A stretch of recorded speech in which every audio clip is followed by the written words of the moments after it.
schools, surprise in her shoes. Creeks, creeks, and we work all day. Too much tobacco in our pockets. Greene Countrie Hills, that's where we are today.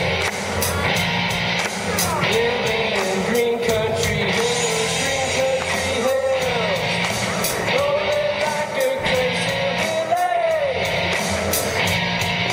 Living in Greene Countrie Hills, look at all those city folks. They're so beautiful and clean, but when I drive down 28, everybody looks as dirty as me. Come to live a life like that, I realized it's okay with me. 'Cause maybe I don't have a lot of money, but I sure do got a lot of family. Greene Countrie Hills, that's where we are today. Living in Greene Countrie Hills, Greene Countrie Hills, rolling like a crazy village. Living in Greene Countrie Hills.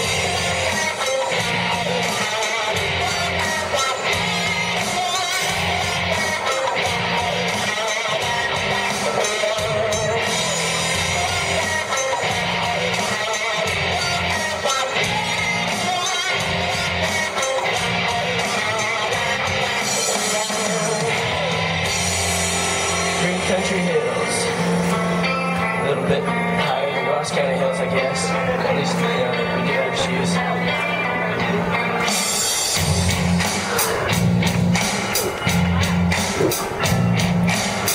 If you want to come step along, you can try to sing it with me. Greene Countrie Hills, that's where we are today.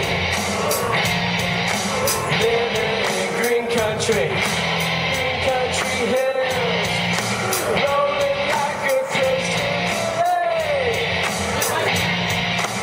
Living in Greene Countrie Hills, Greene Countrie Hills, that's where we are today.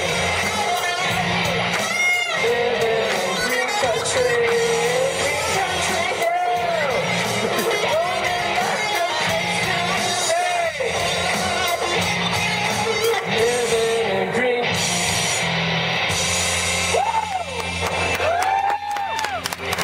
Yeah. That was my first time. I already messed up on the lyrics. My own parody. Oh, well, I am Caleb Moodispaw, from here in Greenfield, Ohio. So, yeah, first time doing anything like this. And I'll tell you, growing up in a place like Greenfield really makes you appreciate the fine things in life. So, I really want you to know that this is going to make you appreciate the finer shows in life.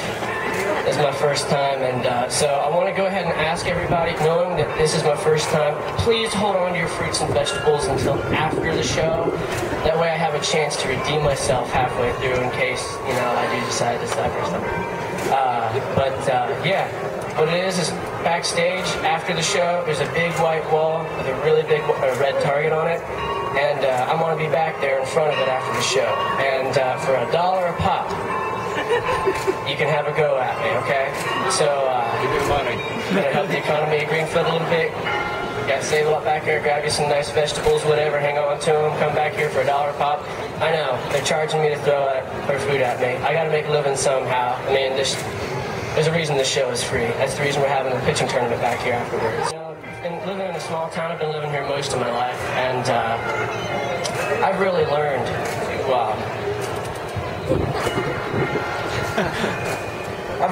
to find ways to entertain myself, because you have to in order to survive in a place like Greenfield. And so it's come to my attention this summer that I had never once thought in my mind that having a fish pond would be so entertaining. Until this summer. We finally got a fish pond, put some fish in it, and after a couple tries keeping the fish alive, we was able to fire the mortician and keep fish alive. And I've had a couple days where I've realized, whoa, this is really fun. Believe it or not, I do have a life, but this is like at my personal time.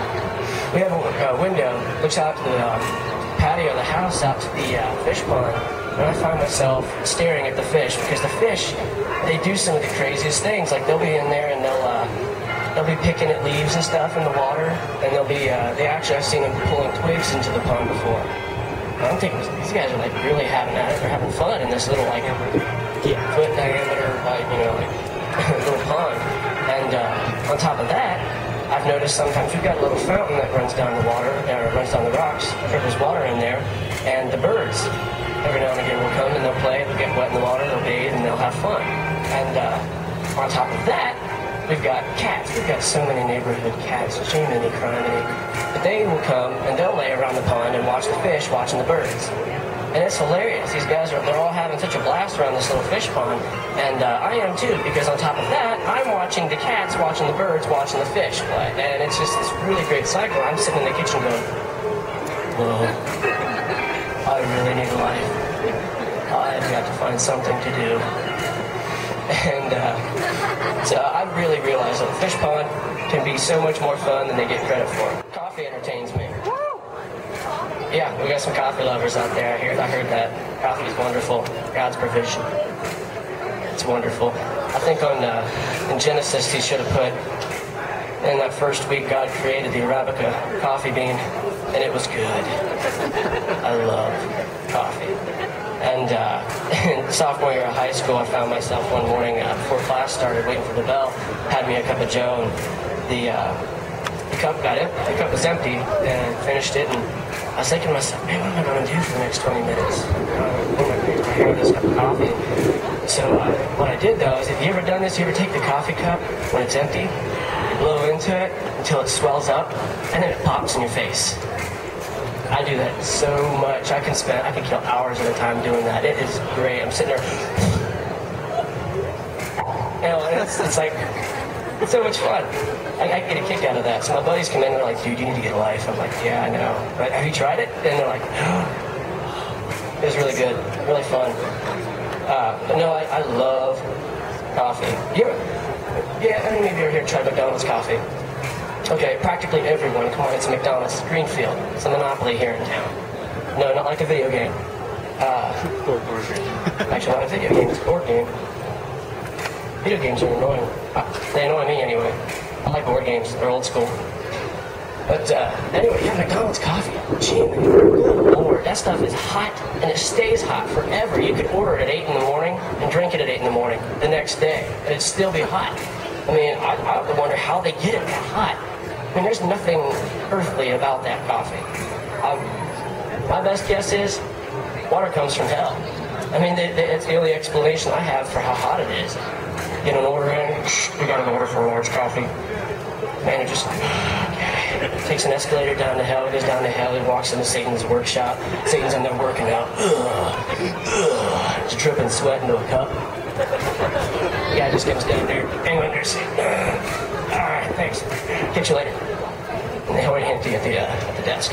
That's the only logical explanation I have for how hot McDonald's coffee is.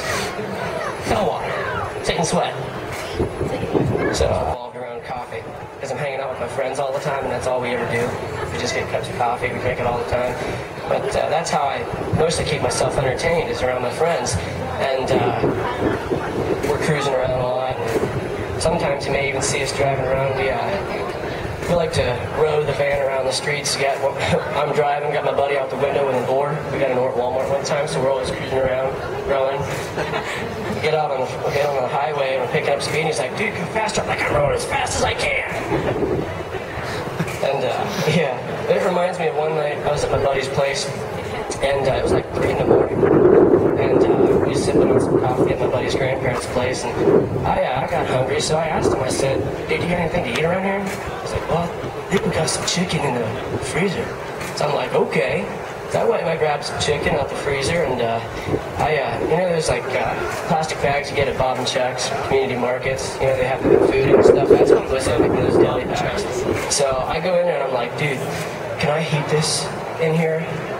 And he thought that I said, can I eat this in here? And we quickly found out there's a big difference between the and the because the microwave was there in the living room. Don't ask me why. But we heated it up, and I put it in the microwave and popped it on for 30 seconds. Boop. And like 5 seconds into it, we're sitting there and we smell something, turn around, and there's this orange glow coming from the microwave. And I'm like freaking out. So I'm like, whoa. So I go over to it, and the bag, to my horror, is in flames in the microwave. So a buddy and I, we're freaking out, spazzing out, open up the door, carrying this bag of chicken out. We're freaking out, spazzing out, going out to the back door, pops it out. I got a burn mark on my foot, burn a little hole in my sock, pieces of paper falling on the floor. We just throw it out in the back porch. And we're just looking at it. A simmering, charred piece of chicken. And I could hear a pin drop. It was awful. A little tear come down my eye. Because I was hungry still. And from the distance, in the back of the house, I can hear my third buddy in there. He's just texting the whole time. The whole time we're freaking out, he's sitting there. He's addicted to his cell phone. And this is just a perfect example of how texting is distracting in the most important situations. Because the whole time we're freaking out, throwing this bag of chicken out the back porch, he's sitting there. And from the back of the house, we hear, "Did you save the chicken?" We look back, we're like, "Bro, are you serious?" And it's just a perfect example of how, even in like emergencies, cell phones can become such a distraction. Hang on, I gotta take this. Okay, we're good, sorry. Anyway, they're just such a distraction, and it's really annoying a lot of times. It's late nights like that make my mornings feel like utter junk. Late nights like that, man, I just wake up and I'm like, like a zombie. Getting up and waking everybody up because I'm groaning. But it got me to wondering, there's a Christian musician, how many of you ever heard of Sean McDonald? He does a track called I Will Rise. There's a song that he does, I Will Rise, and it reminds me of that. It often gets me thinking, what is it, like, the song that he wrote goes, I will rise, out of these ashes rise, from this trouble I've found in this rubble on the ground I will rise. And I've often thought, what is it like for Sean McDonald on his late nights? I know for me, mornings are junk. So this is kind of what I thought Sean McDonald's mornings would be like.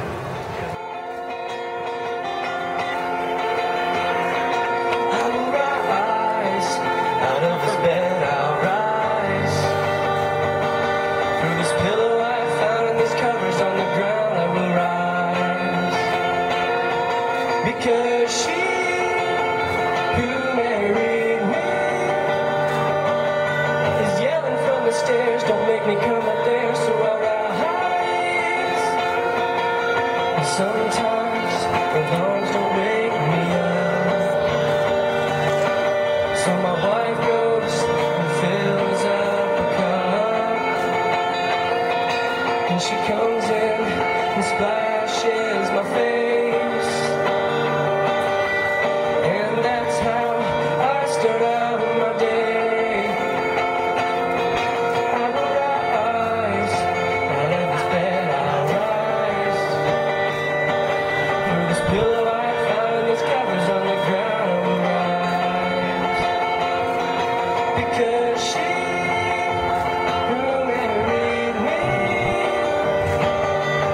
yelling from the stairs, don't make me come up there, so I rise.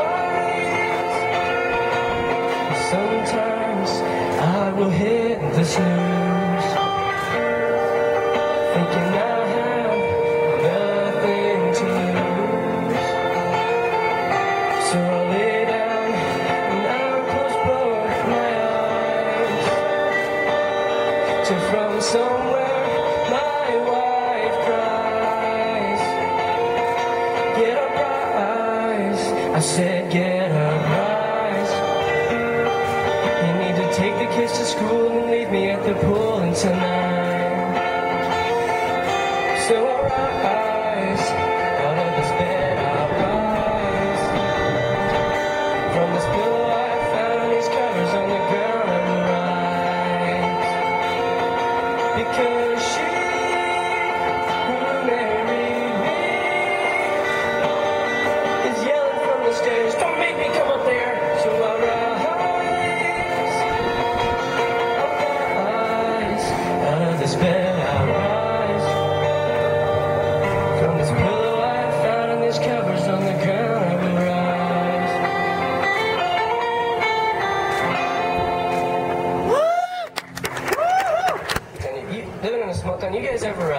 met anybody that you don't know, but they sure do know you?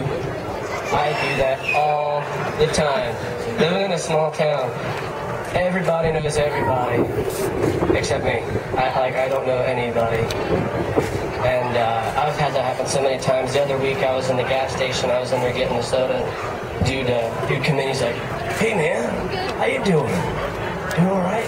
It's been like forever since I've been in Greenfield. How you doing? You graduate yet?" I'm like, "Yeah." Anymore, I'll just play along with just to be polite, and I was just like, "Yeah, man. I doing all right. Yeah. How are you?" "All right, man." We went on our way. He got a soda, and I left. But that happens so much. And it's the same thing with my family. I've realized everybody in Greenfield is my cousin. Everybody in Greenfield is my cousin. I can't get away from my family. It's bad.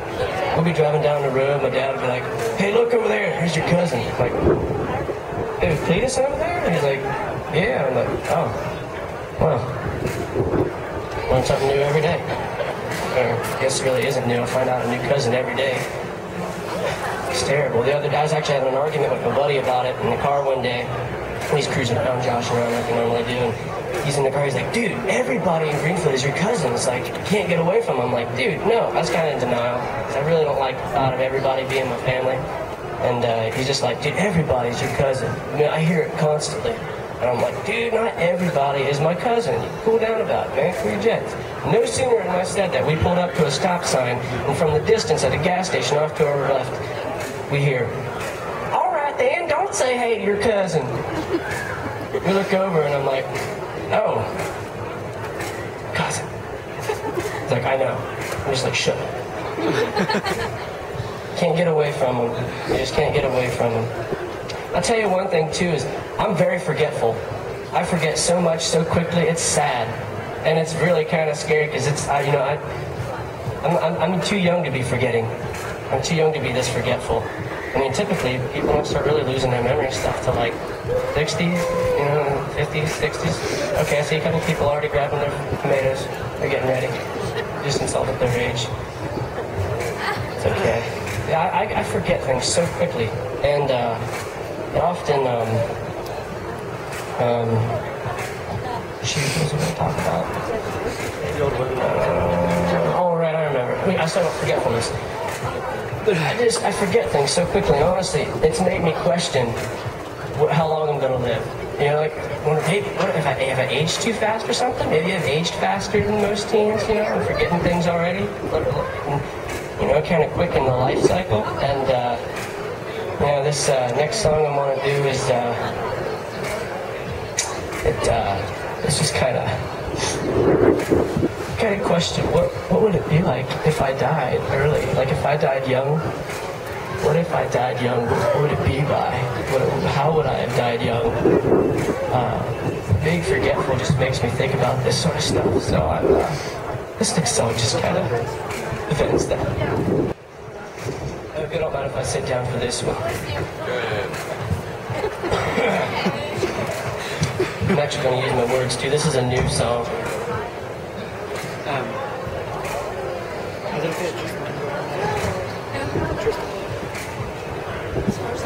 If I die young, it's probably cause I'm married and I'm fed up with the way my wife cooks. I can only stand one more day. Send me away soon before I go crazy.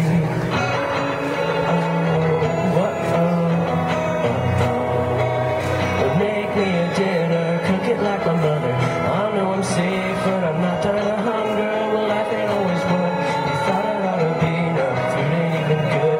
It's only day 20. Well, I do love my new wife. Well, I've had just enough time. If I die young, it's probably cause I'm married. I'm fed up with the way my wife cooks. I can understand one more day. Take me away soon before I go crazy.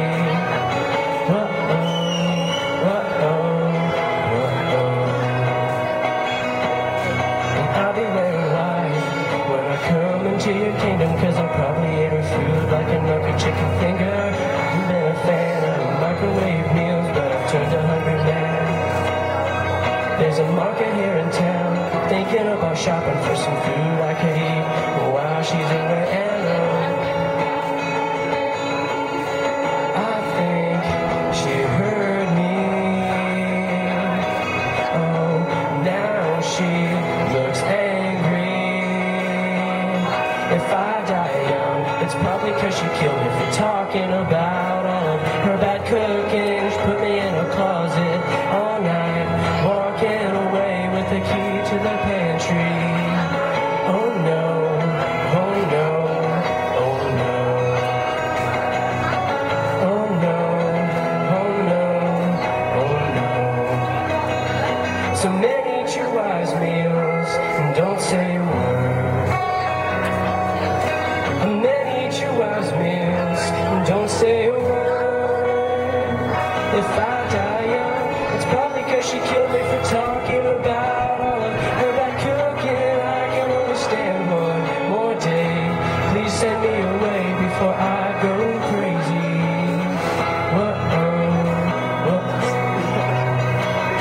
So many eat your wise meals and don't say a word. Finding material. I've been working on, since I decided to do this, I've been working on my material for the past 2 weeks, all the way up until last night. Finding material is tough to do. It is tough to do. It's tough to find material, but when you do find it, I found that it comes real easy when it does come to you. It's hard to find it, but when it comes to you, and you find it easy. Especially living in a small town, because my material for stand-up, you know, it was everywhere. It was everywhere and all around me all at once. And I actually have a list here. I've realized living in a small town, you know what aggravates me is when people think they live in a small town and they don't.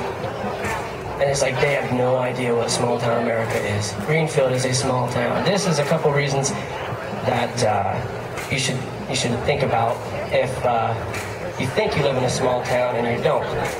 One time there was actually a person on my Facebook page, he friended me, and I left a post one time about living in a small town. He's like, dude, I live in a small town too. I live in Chillicothe, man. I'm like, shut up. Shut up. Reasons that even people in Circleville think they're living in a small town. It drives me crazy. They have a small town feel to them, but they're just not quite a small town. These are some reasons why we are a small town. Your town is not small if you can see your town on the Doppler radar. Anytime that I watch the weather now or the news, it's only to try and see Greenfield on the radar. There's something about seeing your small town's name on the radar that just makes you go, whoa, it's on TV. Unfortunately, we've had to be on the national news several times in the past year, but that stuff sort of doesn't really count. But if your town is so small that you can't see it on the radar, that's when you know you're in a small town. If your town was once the first capital of Ohio, once again, the dude in Chillicothe thought he lived in a small town. I'm like, shut up, no. Your town was the first capital of Ohio. Drop it. If your town is more than a mile in diameter every direction. Greenfield, did you know that Greenfield is about a mile this way to that way? It's about a mile this way to that way. That's not very long. If people drive more than 10 minutes to your town for work, you are not in a small town. If your town has more than 2 chain restaurants, you are not in a small town. Greenfield used to have more than that, but we got, 2. That's kind of why I limited it down to 2. If your town, okay, I don't care if your town qualifies for a small town, if it doesn't meet any of these requirements at all. If your town has a Walmart, you are not in a small town. Not even Courthouse. Not even Courthouse. Courthouse has a Walmart. It has a small town to it, but you can see them on the radar still. They kind of, no, they're not a small town. You do know that you're living in a small town, though, when a person can't walk outside, take a nice jog in the morning without hearing, "Run, Forrest, run!" You know how many times I've heard that? Not over the past 6 years. I've heard it so much that if I had $1 for every time I heard someone say that, "Run, Forrest, run," I'd be loaded. Like, I'd be Bill Gates loaded. I could take Bill Gates to dinner.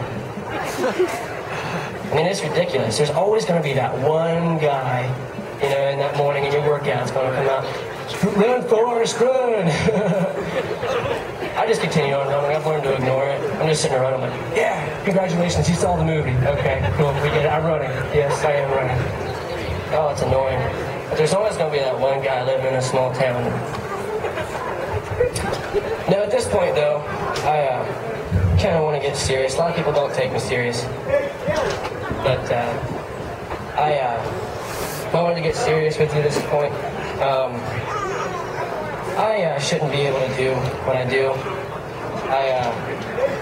I was born with a physical ailment called cystic fibrosis, and to a lot of people it's fatal, it's terminal. But God has blessed me with the ability and the looks to be up here and be able to share the day to day. I'm here to be funny, I'm here to entertain. I want you guys to have a good time. You guys are being a blast. I really appreciate the support, but this means nothing without Jesus. I just wanted a chance to share him with you today and to know that he loves you, that he has a purpose for you, and he loves you more than anyone in this world can. I've got one more song I want to sing, and I want to conclude it with this. I know I got a chance to share my testimony with you guys, and I really appreciate you hanging in there with me with that. But this is one more song I like to do, and it's one that I wrote in a time when God was putting me up that hill. I was kind of going up the slope. I'm always going up that hill, finding where I am, finding what I want to do, what I want to be. But it was written in a time when I was going up a hill. I could barely see where I wanted to be. And God put corn in my way.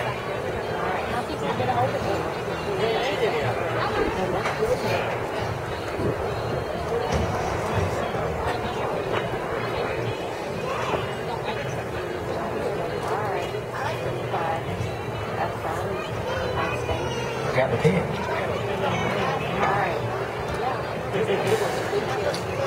But I will serve you.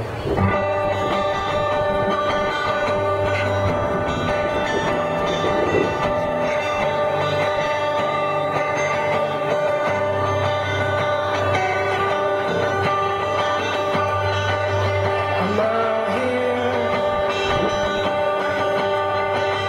here in this storm. Looking for more to this.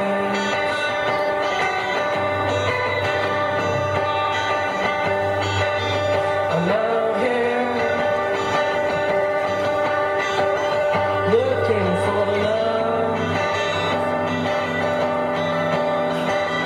Where did it go? Where did it go?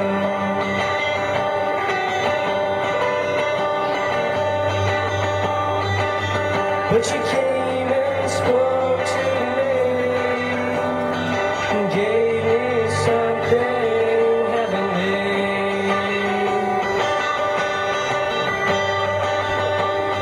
Jesus, you are my Savior.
Do you guys imagine what it was like when Greenfield was first found? When Arthur found the place? Probably a pretty big deal. You know, they showed up and Greenfield was named Greenfield for a purpose because of its green pastures. It was a really beautiful place, you know, it still is. But when they found it, could you imagine what it was like? They, you know, there's probably a bunch of oohs and ahs. You know, it was like really nice. Ooh, look at this place. We could have some fun here. 4th of July is never going to be the same. But, you know, I still find that today, coming through Greenfield, there's still a bunch of oohs and ahs. But mostly it's because people have found the place. You come driving through like, whoa, where are we? This is new. I could dig this. It's alright. It's like Bayberry. Where's Annie? Where's Opie? But it's kind of like the Google guys, you know? The guys from Google who drive around Google Maps taking pictures in the van. You picture them, they come through and they're just like, Bert, where are we? I've never seen anything quite like this place, except for that Leesburg town a little ways back. This is nothing like I've ever seen before. It says we're in Greenfield, Ohio, Jack. Well, Bert, I think we found new territory. Whoa, we gotta get back to Google on this. We found a new place.